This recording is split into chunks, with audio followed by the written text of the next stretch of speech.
Hi అండి, అందరికీ నమస్తే. నేను మీ Aruna. Welcome back to my channel Aruna all in one.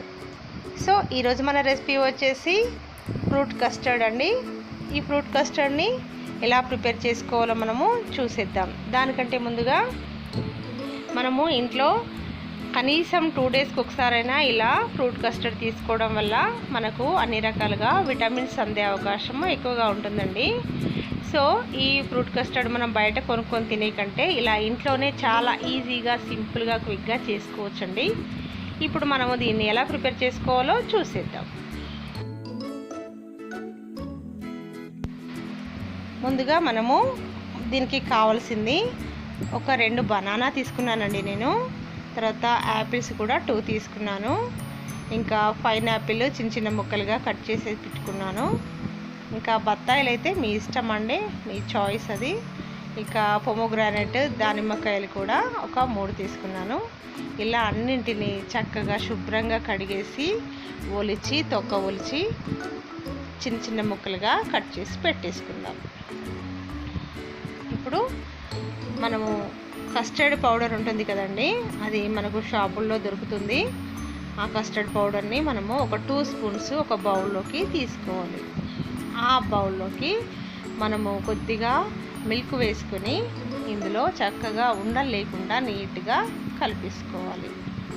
ఇలా ఒక స్పూన్తో శుభ్రంగా ఇలా కడిగి కలిపేసామంటే మనకి చక్కగా ఉండలు లేకుండా ఉంటుంది. చూసారా, ఇలా అయిపోతుందండి. ఇలా అయిపోయాక దీన్ని పక్కన పెట్టేసి ఇప్పుడు స్టవ్ ఆన్ చేసి ఒక ప్యాన్ పెట్టుకొని అందులోకి 2 కప్స్ నేను మిల్క్ తీసుకుంటున్నాను. ఈ మిల్క్లోకి 1/2 కప్పు షుగర్ కూడా యాడ్ చేస్తున్నాను. ఇలా షుగర్ యాడ్ చేసేసి మనము ఒక స్పూన్తో చక్కగా ఇలా కలుపుతూ ఉండాలి. ఎందుకంటే ఇది మనము కలపకుండా ఉన్నామంటే పాలపైన అట్టు వచ్చేసి మనకు బాగుండదండి. ఇలా కలుపుతూ ఉన్నామంటే మనకు అట్టు కట్టకుండా చక్కగా షుగర్ అంతా మెల్ట్ అయిపోతుంది.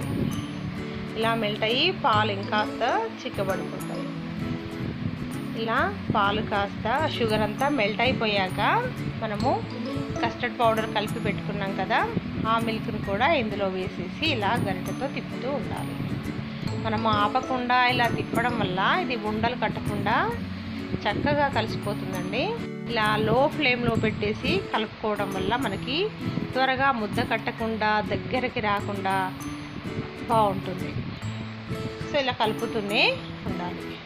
కొద్దిగా చిక్కబడినప్పుడే మనం వెంటనే స్టవ్ ఆఫ్ చేసేసి ఇక దీన్ని ఇలాగా కలుపుతూ ఉండాలి.